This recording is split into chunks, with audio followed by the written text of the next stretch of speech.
Pemerintah beberapa waktu yang lalu menunda pelaksanaan ketentuan pembatasan pintu masuk impor hingga 3 bulan mendatang.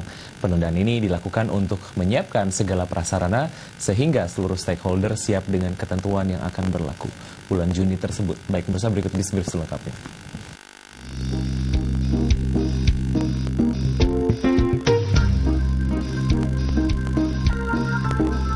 Peraturan Menteri Pertanian yang membatasi arus masuk buah dan sayuran impor di 4 pelabuhan dan 1 bandara di tanah air terpaksa ditunda pelaksanaannya.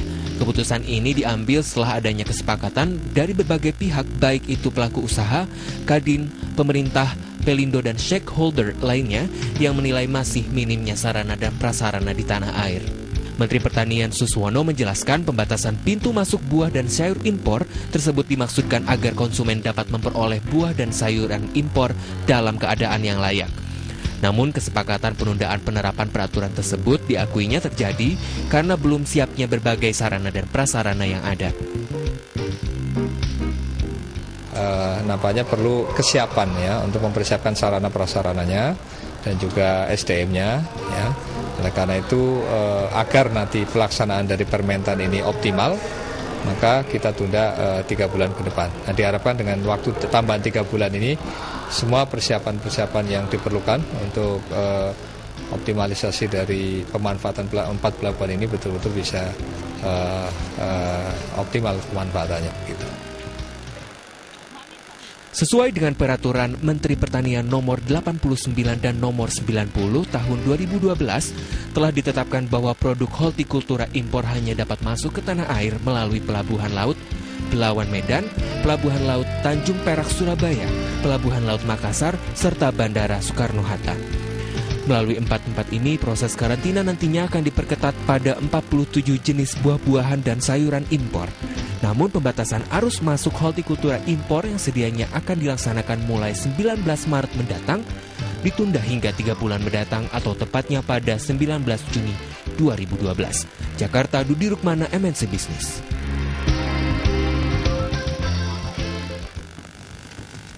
Ya, untuk membahas tema kami hari ini mengenai impor produk hortikultura, telah hadir bersama saya di studio Bapak Bob Budiman. Beliau adalah Wakil Ketua Gisimindo atau Gabungan Importir Hasil Bumi Indonesia. Halo, apa kabar Pak Bob? Terima kasih banyak sudah hadir di studio kami hari ini ya.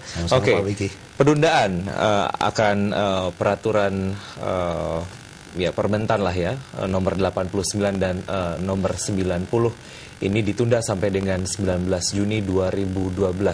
Apakah ini merupakan berita baik atau ya kurang baik menurut Anda selaku importir produk-produk hortikultura?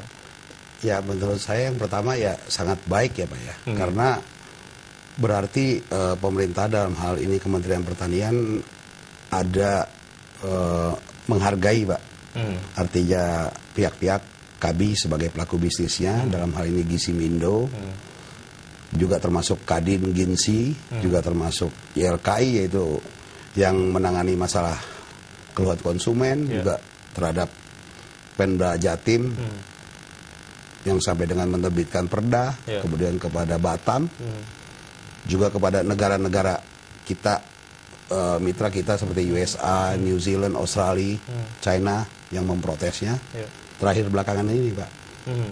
Oke, ya, bicara mengenai langkah-langkah yang kemudian ini ditujukan untuk menyuarakan ketidaksetujuan akan keberadaan dari Permentan nomor 89 dan juga nomor 90. Iya, Pak. Apa saja yang dilakukan sejauh ini sehingga akhirnya pemerintah mempertimbangkan untuk menundanya hingga 3 bulan ke depan.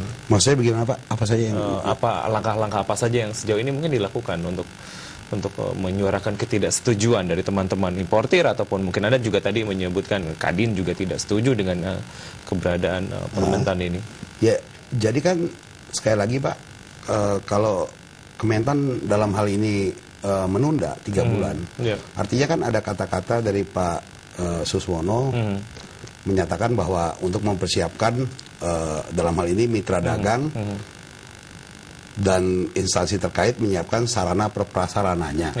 Artinya kan ini menjadi tanggung jawab besar daripada PT Pelindo II dengan direktur utamanya Pak RJ Lino, yang mana dia menyatakan kesiapan sanggup untuk menyediakan fasilitas-fasilitas. Nah, terkait fasilitas dalam hal ini pelabuhan Tanjung Priok yang ditutupi yang katanya tidak memadai, sebenarnya sangat memadai dalam hal keluasan lahannya untuk tempat penumpukan sementara disebut TPS. Kemudian di Tanjung Priok pun mempunyai 700 titik yang dikelola PT Pelindo untuk plug-in namanya bahasa Inggrisnya, atau untuk colok listrik kontainer yang memakai pendingin. Jadi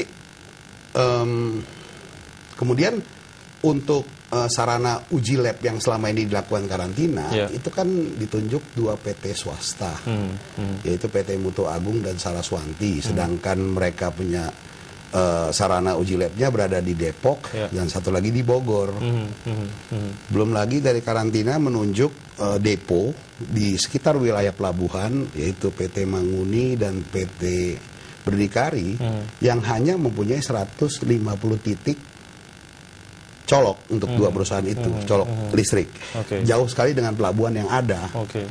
Jadi lebih baik tetap di dalam pelabuhan bila permentan 88 itu mau diberlakukan. Artinya Anda selaku pengusaha ataupun importir sebetulnya tidak menemukan banyak masalah ketika pintu masuk itu ada di Tanjung Priok gitu ya? Sangat tidak masalah. Malah sekarang begitu Priok ditutup kan terbukti Pemda Jatimnya kan murka. Karena dekat sentra petani. Salah satu pertimbangan kenapa akhirnya permentan ini ditunda pemberlakuannya sampai dengan 19 Juni 2012 adalah untuk menyiapkan ataupun ya supaya stakeholders bersiap-siap. Stakeholders yang mana sebetulnya? Kita akan bahas setelah jeda berikut ini, Pak Bob. Ya, baik pemirsa, kami akan segera kembali setelah jeda berikut. Tetaplah bersama kami.